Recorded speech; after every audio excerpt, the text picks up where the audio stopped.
Today I'm going to talk about internal rotation, and this is a very passionate subject for a lot of instructors, so it can be a little hard to talk about since there's so many opinions, but I will share with you what I know, what I think about internal rotation, and it's basically like this. I was lucky enough to, when I was a kid, be taught internal rotation and not hello elbow. And so nowadays it's a very popular opinion to throw internal rotation. But I will tell you that I think that the reality is we've been throwing internal rotation. Maybe not necessarily teaching internal rotation, but I've never seen anyone externally rotate a 60 plus mile an hour pitch. I think that the idea behind the internal rotation is awesome, that when you keep a loose arm, it's faster, and when you come through, your hand will just naturally shake out or do what looks like kind of a dance move, is what a lot of my pitchers look like when they follow through after the release. But during the release, with that loose arm, your elbow is going to catch. And so I do encourage the brush by your side. And as long as that heel is up, your hip angle is correct, the brush is going to catch more on the soft side, not onto the bone. Bone on bone will give you a bunch of bruises, and we know that can't be good, especially for your ulnar nerve. But it's going to brush by your side, turning your forearm in, and then we have a finger push, even though I was taught, or I think most everyone's been taught, a wrist snap. The wrist snap is actually, boom, a follow through. And so a finger push right there, the pitch is released, the ball is released from the hand, and then the wrist snap, and then follow through as a loose arm. So I tell the girls, if they need a cue for their follow through, kiss the hand.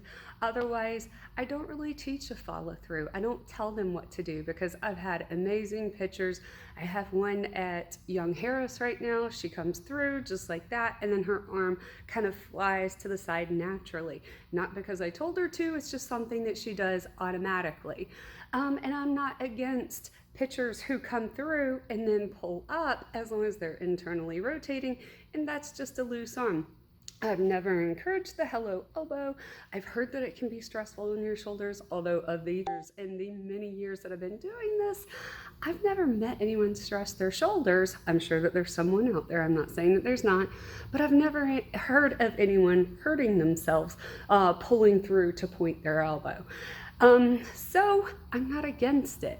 I am just more for the loose arm, fast arm concept. So when I teach my pitchers, I love to teach that their wrist snap, which is really a finger push, is right here at the hip. And do you see how my forearm is starting to turn in?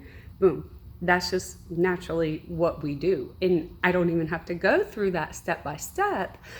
It just kind of happens, because our body, in the way that God made us, is we are at our highest performance when we are at angles. So whether we're throwing a football, we're going to hit with a tennis racket, oh goodness, a baseball, we're all doing everything at an angle. So it just makes sense that when we come through here, we are releasing at an angle. I try to get my girls to do is make sure that they get a lot of surface area coming into their side, because we don't want to be on that bone right there where we only have that touching our side, and that is your joint stabilizer. Good for you to be brushing by your side. It's actually safer for that to be going on.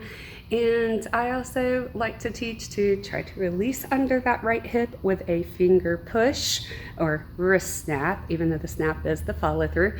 And I don't really push hard for a follow through. Whatever comes natural comes natural. And I've had amazing results with teaching that. Another good thing that I like to teach about the internal rotation is that we are trying to create a catapult, a lever with our arm. So as we're coming through our side or brushing by our side with that brush interference, we are creating a lever that actually speeds up the whip, the fingers pushing through the ball right there, with that greater surface area touching your side.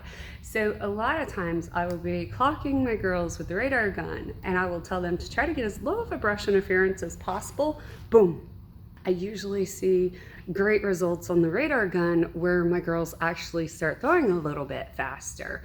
You can try that at home as well. See if that's a good tip for you that helps you increase speed.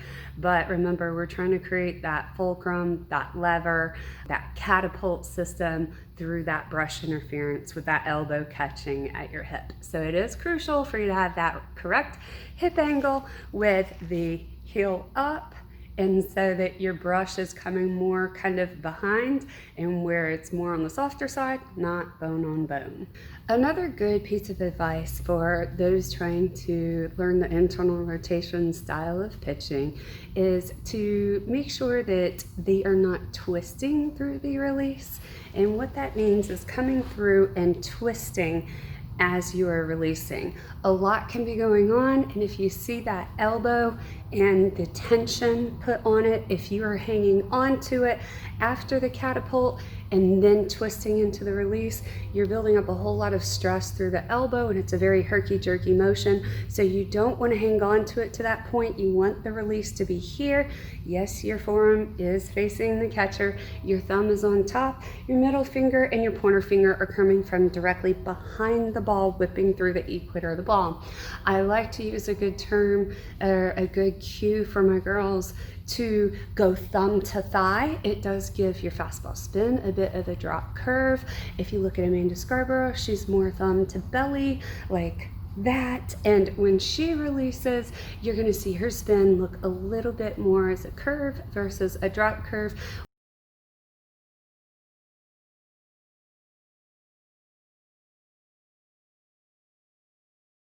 You'll see Monica Abbott, she's going more thumb to same thigh or same leg as her throwing arm thigh. And so her spin tips just a little bit more downward on her fastball. She's not throwing a drop ball.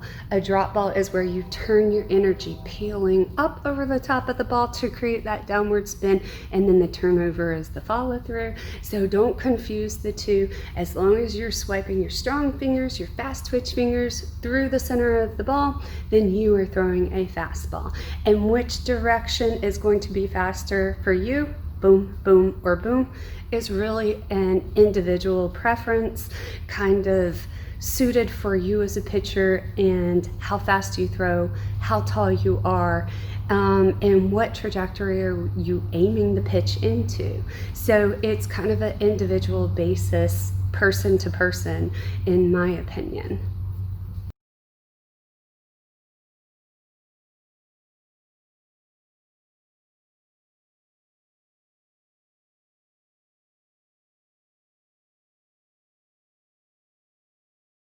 Now, I love internal rotation because it does get a lot of pitchers who are beginners out of that pushing motion where the thumb is out to the right and the forearm is coming up to the catcher after 6 o'clock for the release.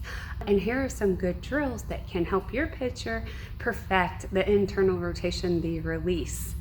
First is a football.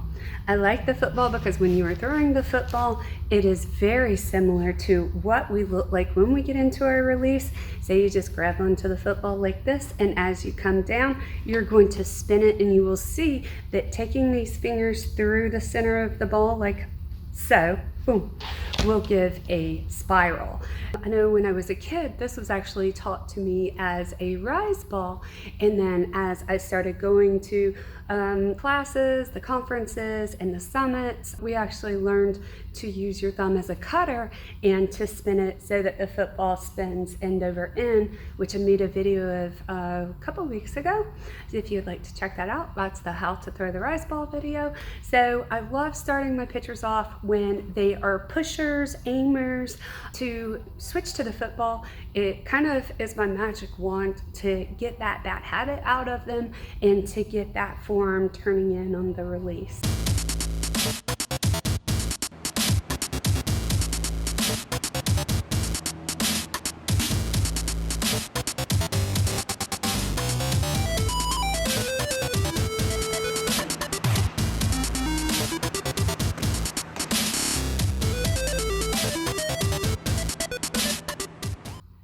This drill was was taught to me by one of the greats of our game, Coach Sipple, and it is very easy. You just take a hose. What you're listening for with this is that whoosh sound. So as you come through, the faster that you make that whoosh, the louder it's going to be, and that's your feedback to encourage your pitchers to come through and really whip the hose as if it's a ball, and that's what we want to carry over, that same feel into the real pitch. And this is called Pop the Floor. And it is, you just simply take a long thin sock. I got this one at the Dollar Tree. You tie a knot at the end of it. And what we're listening for is we're gonna pop that knot on the floor, and the louder the pop, the faster the pitch. So that's your feedback, and this is a great way for a pitcher to drop down and do about 100 whips in a row. And also, the harder the surface is that you're popping, this is not very good because I'm on turf, but it'll still work. So like if you're on wood floor concrete, it's gonna give you better feedback so that it's a little bit more motivating to do. I have the knot where just the knot and maybe an inch or two after the knot is touching the floor, and that's it. So you see how I'm holding up a little bit high around where the ankle would be on the sock.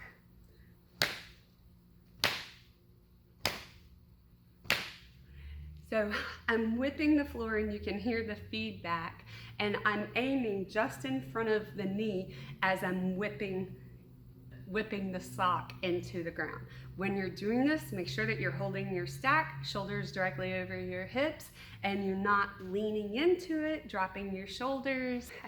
This drill is just practicing the internal rotation, and it's creating a lever that's a little bit longer than your hand. So what it's going to do is exaggerate the internal rotation. Even though it looks like I'm throwing to the camera, it's actually going to whip across my hips and sling off to my left since I'm right-handed. So you can get these at any toy store, I believe, and a wiffle ball, and you come through, and again, it's gonna look like I'm throwing straight at the camera, but I'm not, because of that inward turn right there, thumb on top. Strong fingers are gonna be behind the ball like this. It's gonna shoot across to my left. This drill is actually a Coach Pauly drill that I learned, and it is supposed to be done with a cannonball. I can't find my cannonball, so I'm just using a regular weighted ball. And it's very easy. You exaggerate the internal rotation by getting a little bit staggered to your target. So if you can see, there's my target, and I'm gonna get about 10 feet off of my target, almost into this net right here, and I'm just gonna practice emphasizing the internal rotation by pulling harder across my tummy and throwing into the orange rectangle that you can see in front of me. About, I would say I'm about 30 feet away from it. And if you're new to a weighted ball, especially if you're using a cannonball, because this is not quite as heavy as a cannonball, I would definitely think about getting a little bit closer, maybe 20 feet, so there's a little bit less effort put into it. And one thing that I forgot to mention about throwing the weighted ball or the cannonball, if you have one, is to make sure that you are lined up on a straight power line, not staggered into your target, but that is going to help you kind of cross over a little bit better into your target, exaggerating or emphasizing that internal rotation release.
Okay, tying a knot back in it.